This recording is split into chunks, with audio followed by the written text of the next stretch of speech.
শ্রী গুরুদেবানিতাই গৌরায় অখণ্ড মণ্ডলকরম ব্যক্তম তৎপদম দর্শিতম যেন তস্मै শ্রীগুরবে নমঃ। বিষ্ণু গুরুদেব মহেশ্বর গুরুরেব পরম ব্রহ্ম তস্मै শ্রীগুরবে নমঃ। নমো ব্রহ্মণ্যদেবায় ভো ব্রহ্মণ্যহিতায় চ জগদ্ধিতায় শ্রীকৃষ্ণায় গোবিন্দায় নমঃ। পাপহং পাপ কর্মাহং পাপাত্মা পাপ সম্ভবে ত্রাহি মাম পুণ্ডরীকাক্ষং সর্বপাপহর হরি। হে কৃষ্ণ করুণা সিন্ধু দীনবন্ধু জগৎপতে গোপীশ গোপিকাকান্ত শ্রীরাধাকান্ত নমস্তে। তপ্ত কাঞ্চন গৌরাঙ্গিনী রাধে বৃন্দাবনেশ্বরী বৃষভানুসুতং দেবী প্রণমামি হরিপ্রিয়ে। হরে কৃষ্ণ কৃষ্ণ কৃষ্ণ হরে হরে, হরে রাম রাম রাম হরে হরে।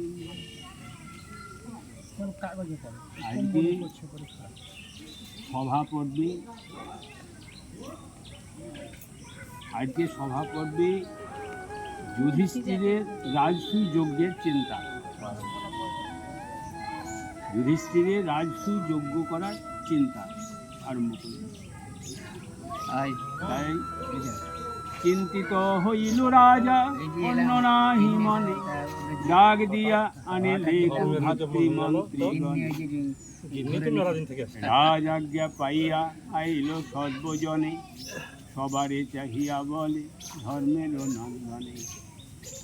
নারদ বলিল যত পিতার উত্তর, বিশ্লেষিয়া সবারে বলিল নিপবর। নারদ ঋষি জমপুরীতে গিয়ে পিতার সঙ্গে দেখা হয়েছিল ওখানে জমপুরীতে।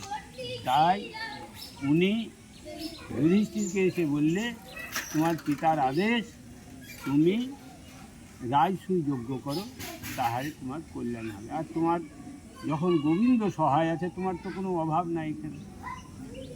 তাই যুধিষ্ঠির ওই ভাব করছে। তাই সকল যুদ্ধেরও শ্রেষ্ঠ রাজসূয় নাম, সেই যজ্ঞের ফলেতে ইন্দ্রলোক ধাম। অবশ্য করিব যজ্ঞ পিতার আদেশে, তোমা সবাকার চিত্তে কেমন প্রকাশে। তাই ভাতৃমিত্র এবং সভাবর্গ সকলকে তাই যুধিষ্ঠির জিজ্ঞাসা করছে তোমাদের কি মত হচ্ছে সেটা বলো। আরে এত শুনি কহিতে লাগিলা সভাজন, এই হেতু কি কারণে চিন্তহ রাজন। তোমার চিন্তা কি, আরম্ভ করো। রাজসূয় আরম্ভ করহ নরবর, কি কাজ অসাধ্য তব সংসারের ভিতর। তোমার অসাধ্য কি আছে।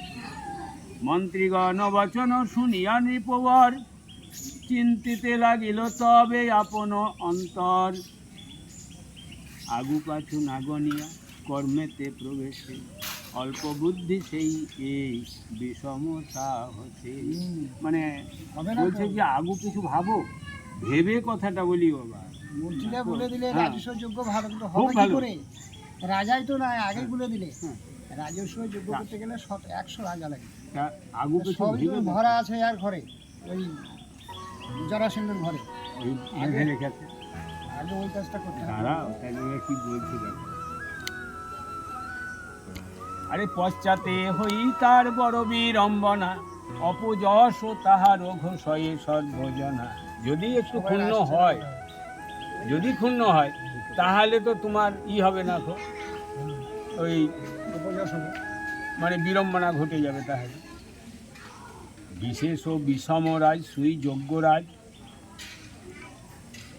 ইতর লোকের শক্তি নহে এই কাজ। কেমন কথাটা বলবে,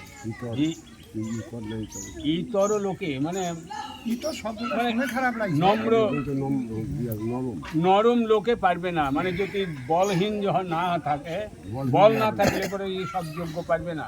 কেননা তোমার দাপট চাই, অর্থ চাই, তারপরে তোমার বল চাই। মানে তোমাকে সৈন্য সামন্ত রক্ষা করে সব করতে হবে।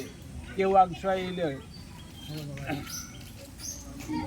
ভালো মতে বিচারিয়া আরম্ভ করিব, গোবিন্দের স্থানে আগে জিজ্ঞাসা করিব। বলে ঠিক আছে, আগে গোবিন্দকে জিজ্ঞাসা করি তারপরে। আরে সহায় সর্বস্ব মর দেবী নারায়ণ, তাহা বিনে বিচার যতে কই অকারণ। সব চাইতে নারায়ণই তো আমাদের সর্বের সর্বা, তাকে তার আজ্ঞা না নিয়ে আমাদের তো বেকার অকারণে হবে কথা বলা। কর্তব্য যত তাহাতেই গোচর, মানে তার কাছেই তো সব। অকারণে অন্য উপায় করি নিরন্তর, যদি কৃষ্ণ যজ্ঞেতে না দেন অনুমতি, তবে যজ্ঞ করিবে কো কাহার ওই শক্তি। গোবিন্দই যদি অনুমতি না দেন তাহলে আমাদের কি শক্তি থাকতে পারে? এত চিন্তি নরপতি কৃষ্ণ আনিবারে, দূতগণ পাঠাইলা দ্বারকা নগরে। দূত পাঠিয়ে দিলে দ্বারকায় যে গোবিন্দকে নিয়ে এসো, তার অনুমতি একবার নে।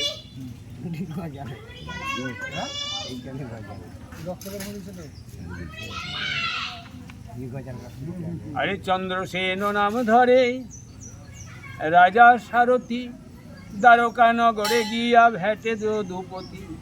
কহিল সকল কথা রাজা যত বলল,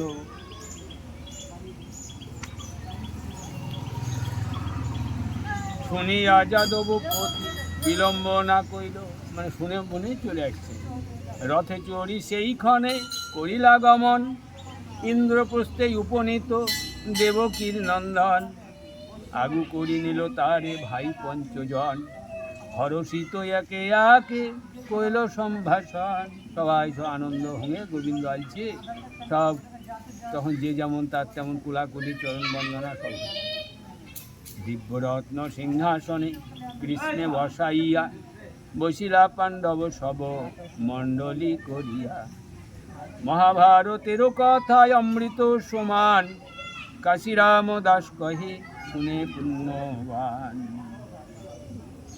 এবার শ্রীকৃষ্ণ যুধিষ্ঠিরের কথোপকথন হয়েছে দুজনার। আরে বলেন গোবিন্দের প্রতি ধর্মেরও কুমার, নারদের কহিলেন জনক আমার। গোবিন্দকে ধর্ম বলছে যুধিষ্ঠির, যে আমি নারদের মুখে শুনলে আমার পিতা নাকি আদেশ করেছে রায় সুয় মহাযজ্ঞ দুর্লভ সংসারে, যুধিষ্ঠিরে কহ রায় সুই করিবারে। আমাকে নারদ বলছে, আমাকে বললে যে ও যেন রায় সুই যজ্ঞটা করে। হ্যাঁ, ছেলেকে বলি পেখে বেড়েছি। আরে এই হেতু যজ্ঞ বাঞ্ছা হইল আমার, শুনো এই কথা কৃষ্ণ কহিসর উদ্ধার।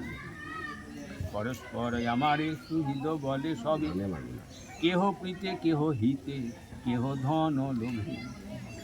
কেহ আমাকে ভালোবাসে বলে আমাকে বলে, কেউ আবার করে কি হিতে আমার ই লাগে বলে, আবার কেউ আমার ধনের লোভে হয়তো আমাকে পাবে বলে বলে। তাই বলছি, আরে বুঝিয়া সন্দেহ প্রভু ভাঙো হই আমার, কর্তব্য অকর্তব্য যাহা তোমার বিচার। গোবিন্দকে বলছে আমার কি এখন কর্তব্য তাই বলো, আমি করব না আদেশ করো, না করিও না তাই বলো। আরে পাণ্ডবেরও গতি তুমি পাণ্ডবেরও পতি, তোমা বিনা পাণ্ডবের নাহি অন্য গতি। গোবিন্দ বলেন তুমি সর্বগুণবান, পৃথিবীর মধ্যে রাজা কে তব সমান। গোবিন্দ বলছে আরে হও যোগ্য রাজা তুমি যজ্ঞ করিবারে, তুমি যে রাজা তা তোমার যজ্ঞেরই দরকার। এক নিবেদনে আমি করিব তোমারে, একটা নিবেদন আছে। হ্যাঁ, কিন্তু একটা নিবেদন আমার আছে কি, আমি যাহা কহি তাহা জানো ভালো মতে, 1,00,000 রাজা চাহি এই মহাযজ্ঞের দাও মজা। তোমাকে কিন্তু 1,00,000 রাজা লাগবে এইখানে সময় করতে, রাজসূয় যজ্ঞে রাজাই লাগবে। তাই মগধ ঈশ্বর জরা সেন্দ্র শ্রেষ্ঠ রাজা, পৃথিবীর যত রাজা করে তার পূজা। ওর বাড়িতে বন্ধু এবার কাকে পাবা তুমি? গোবিন্দ তাই বলছে, তাহারে না মানে হেন নাহি ক্ষিতি মাঝে, বলেতে বাঁধিয়া জানে যে জন না ভজে। যে রাজা ওকে ভজনা না করে বলে বেঁধে নিয়ে এসে বাড়িতে বেঁধে তাহলে এবার তো সব রাজাকেই তো যদি এরকম করে রাখে তাহলে তুমি পাবা কি করে? ক্ষমতা ছিল তখন। তাহলে তোমার ক্ষমতা বলে ওকে শাসন করে সেই রাজার দিকে সব ছাড়িয়ে নিয়ে এসে। আচ্ছা, ওরে তাহারও সহায় বহু দুষ্ট রাজগণ, শিশুপাল দন্তবক্র নৃপতি জবন, পুণ্ডরিক বাসুদেব কৌশল ঈশ্বর, রুক্মী ভগদত্ত রাজা মহাবলধর, এমতই অনেক যত দুষ্ট নরপতি, সদাকাল প্রায় থাকে তাহার ওই সংহতি। এগুলা হলো দুষ্ট লোক যত আছে সবার কাছেই আছে। ইক্ষাকু ইলারো বংশে যত রাজগণ, জরাসন্ধে না ভজিল যত যত জন, তার ভয়ে নিজ দেশে রহিতে নারিয়া, উত্তর দেশেতে সবে গেল পলাইয়া। মানে ওকে ভজে না, তারা ভজে না বলে রাগে বললে যে ঠিক আছে তাহলে এক কাজ করে ভয়ে পালিয়ে গেল, ভয়ে রাজ্য ওরা থাকলো না, ওরা তখন বেরিয়ে চলে গেল, সেখানে ওরা রাজ্য ছেড়ে দিলে। জরাসিন্ধুর কন্যা দুই অস্থি প্রাপ্তি বলি, বনিতা কংসের দোহে আমার ওই মা তুলি। এদিকে আমার মামা হচ্ছে, কৃষ্ণ বলছে আরে স্বামীর